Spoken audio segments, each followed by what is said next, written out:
Say what now? Not 50 Cent out here dropping bags to fund Jay-Z's alleged Secret Sons legal team just to drag Hov to court and have him spill tea in a documentary about Jay and Diddy? Oh, it's getting downright scandalous out here. And judging by how fast the chaos is spiraling, folks are saying it won't be long before Jay-Z and Beyonce get exposed for some real dirty business they've allegedly been involved in for years. And a lot of things that's going on still in our court system. I'm just trying to keep the world really aware because this is something that's going on continuously on a daily basis with maybe many different people. Just when people were catching their breath, Nicki Minaj jumped on Twitter and went off. She didn't just throw shade, she pulled out receipts claiming Jay not only owes her over $200 million, but also teamed up with major industry execs to sabotage her career from the shadows. That's not beef, that's war. And before anyone could even process how Jay supposedly racked up that kind of debt with Nicki, another bomb dropped. His alleged son, the same one he's been brushing off for decades, popped back up with a vengeance. You are the father.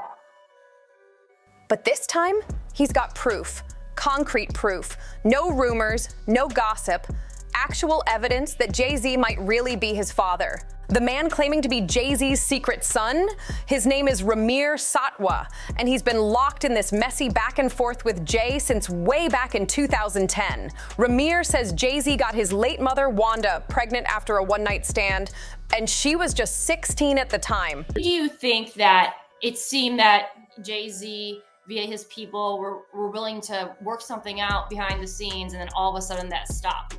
Why? Why do you think that he is refusing to take a paternity test and stopped, working with you all behind the scenes? What was driving that, in your opinion? Well, part of it was a rumor that we was told that he didn't like the fact that this particular case was in the public. And he had a problem with Ramir putting it in the public, which was not Ramir, it was his mother. So basically, in a nutshell, I just believe that was a big part of it. He didn't like the fact that it was in public. There was a time that Mr. Carter was trying to resolve the matter in the very beginning, and he was doing it in the best interest of Ramir. And then somewhere he left his heart and started thinking with his head. Do you think part of it is because Wanda was 16? Yeah, well, definitely that's the big part of it. The allegations that we have, that the affidavit says that Wanda was 16 and he was 22. That's in Wanda's own words. Right. So therefore, yeah, that would be something that would make some people uncomfortable. Right. Well, it's a crime. But for the record, you did tell me that Wanda told you that she did tell Jay-Z that she was of legal age. Is that true? Right. She did tell me that she told him she was 18 or something, whatever she told him. Before Wanda passed away in 2019, she actually put her story on the record. She gave the Daily Mail a signed affidavit laying out everything. How she met Jay, how things went down between them, and how they allegedly hooked up without protection. She even admitted that after trying and failing to get Jay to acknowledge Ramir, she ended up listing her then boyfriend, Robert Graves, as the father on the birth certificate, even though she knew the truth. So, as I said, I was in the major court. Me, my mom, my godmom, we've been in court for many years, and it's just been crazy. As I said before, it's been crazy.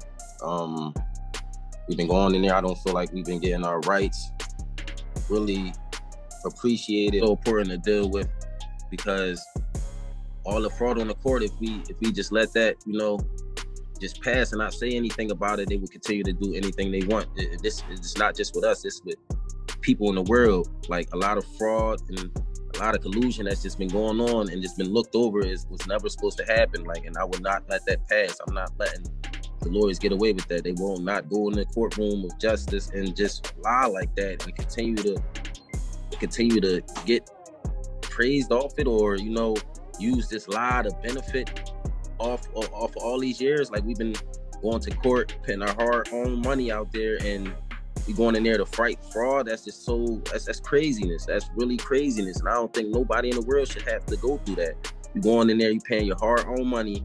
You got these lawyers that just frauding and pitting anything they want basically in the courtroom, and the judges is just allowing this to go on. I honestly believe that both of them should be hold it responsible for this, because you guys, this is you guys' job. And if the judge can't see this or overlook it, I can understand a mistake, but just throughout the years, this continue to overlook fraud it's just craziness to me. Like, come on, it's right there in your face. If you can't see that, then I don't know what else we can do to help you guys believe that it's something crazy going on with this case.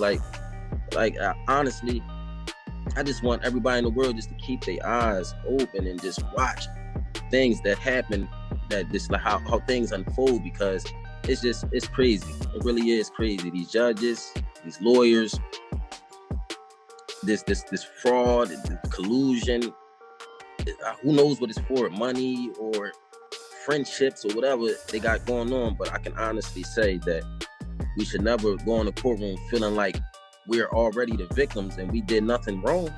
We did nothing wrong but come in here, tell you guys the truth, put our life on the line, come to every court case and give you 100% plus of us. And basically we just got stepped on, and basically, just try to get dragged through the system. But no, we won't let that go. That's not us.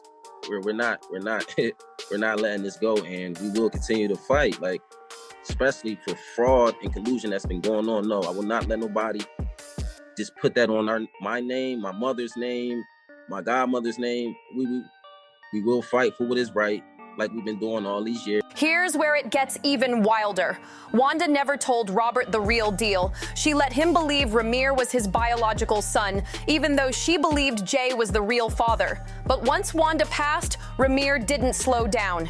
In fact, he doubled down. Ever since her death, he's been pushing even harder to get Jay to take a DNA test and face the truth. But we use Ancestry.com, and that's basically say they didn't give me my paperwork back. Like, I did the swab and spit in it and get sent it to them. And when I called to try to get my information, basically it was an error, and I never heard of that. There was an error.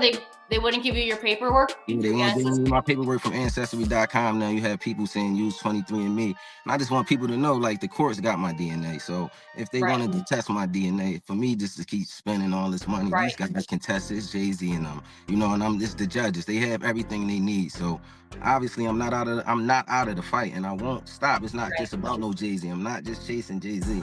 That's not what it's about. My mom passed away fighting this case until she was gone. So that's more important to me than anything. Now people are seriously starting to talk. They're saying Jay might be dodging that paternity test because he's terrified the timeline could prove something way darker, that he allegedly had a relationship with someone who was legally a minor at the time. According to Ramir's godmother, Lily Colley, things didn't always start off rocky. She claims that when Wanda first reached out to Jay-Z about Ramir, he actually responded positively. They even had convos about Ramir's music skills and possibly signing him to Jay's label.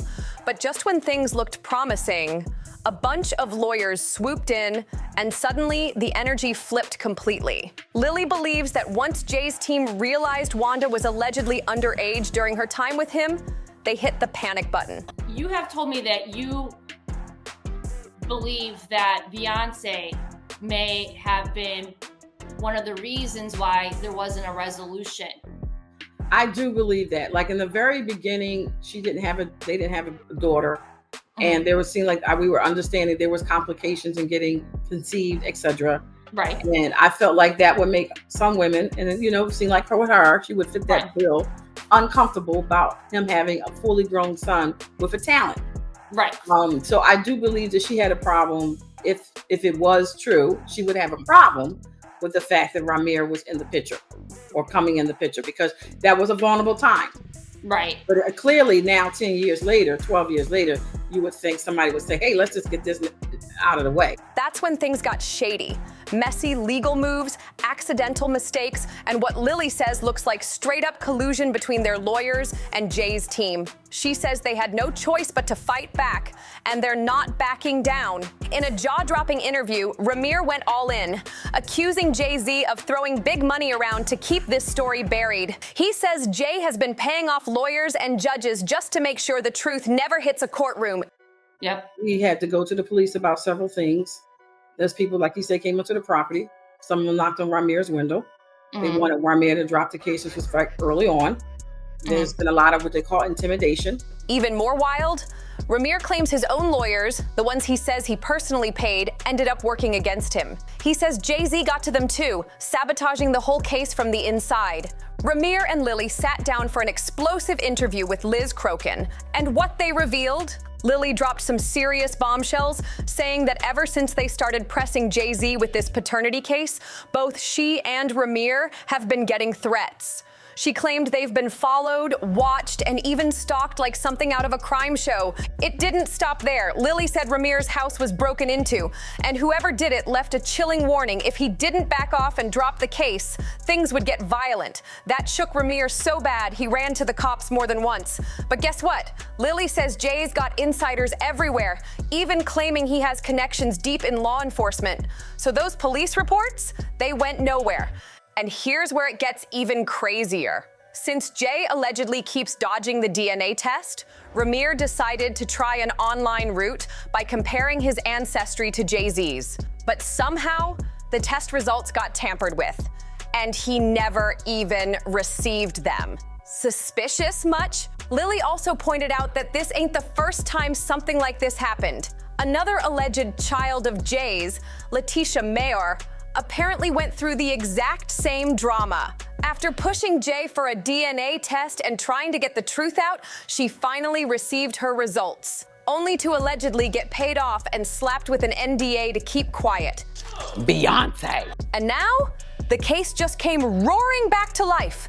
Jay-Z tried to get the whole thing tossed out of court, but the judge took one look at the evidence and said, nope, motion denied. Jay-Z wasn't done fighting. He came back swinging with another motion, this time claiming the whole situation was nothing but decade-long harassment. In his court filing, Jay said the accusations were fake and had already been shut down in multiple courts. He even pointed out that Ramir's team kept ignoring court orders, and because of that, a contempt ruling was already issued. But while Jay was trying to shut things down legally, 50 Cent popped up again. And he had jokes. He clowned Jay-Z for not being able to shut this thing down after years of trying to keep Ramir quiet. And the trolling, it hit new levels. The word on the street is that 50 Cent added Ramir to his new documentary about Jay-Z and Diddy, and that's not all. Allegedly, 50 is now paying Ramir's legal fees so he can keep the case going as long as needed. People weren't even shocked. 50's been going at both Jay and Diddy for a minute, and after Diddy got arrested, he turned the heat all the way up. He's been dropping savage posts, like one where he put Jay-Z's face on a milk carton with the caption, "Anybody seen Jay? LOL." Puff said the man ain't answering his phone. Then came another pic, Jay waving, with the caption, "Last reported sighting, waving at Puffy's jet." But 50 wasn't done being messy. He dropped one more post, a rough-looking shot of Jay-Z with the caption, "Jay in hibernation. He ain't coming outside till all this with Puff cools off. No brunch, no lunch, no dinner. LOL, I'm all you got to bring him outside." That's what 50 Cent was saying while still clowning Jay-Z online. And when it comes to this whole case with Ramir, 50 is not staying quiet. He recently posted a photo of Ramir and Diddy with the caption, "Jay-Z is trending because the judge granted ER's request to move forward with his case. The judge has now ordered Jay-Z to respond to the paternity lawsuit by July 18th. Hashtag Jay-Z." But guess who's not laughing? Beyonce. Word is she's furious that this case is still alive, and 50 is now trying to blow it up even more by adding it to his upcoming documentary. According to Ramir's godmother, Lily, Beyonce has been one of the main reasons Jay still hasn't stepped up to acknowledge Ramir at all. Lily didn't hold back. She straight up said that Beyonce was extremely uncomfortable when Jay considered publicly claiming Ramir. So instead of dealing with it, she allegedly convinced Jay to bury the whole situation and keep it under wraps. Now with 50 Cent dragging it all back into the spotlight and in front of cameras, courtrooms, and the whole internet, the tension behind closed doors has to be through the roof. And with that July 18th deadline creeping up, Jay-Z can't duck the paternity question much much longer. Now, whether all of this is 100% true or not, people are talking loudly, and they've got their own opinions. One commenter didn't hold back, saying, "The DNA test needs to be done right there in the courtroom, in front of Jay-Z, the lawyers, the judge, and the results tested on the spot." Another person chimed in from a different angle, writing, "As a wife and mother, I would think Ms. Bey would want the truth out. That way this whole situation could finally be put to rest. What kind of woman wouldn't want her husband to take responsibility for all his children? This young man didn't ask to be here." And then there's the big question everybody's asking. Why won't Jay just take the test and be done with it? The longer he avoids it, the more people start to believe Ramir's side of the story. So now I need your take. Do you think Beyonce really played a role in keeping this under wraps? And was 50 Cent wrong for dragging this into his documentary? Or is he just keeping the spotlight on something Jay's been dodging for too long? Drop your thoughts in the comments below. And while you're here, don't forget to like, subscribe, and share this video if you want more messy celebrity drama. And don't miss out. Click here to check out the next wild story that's got everyone talking. See you in the next one.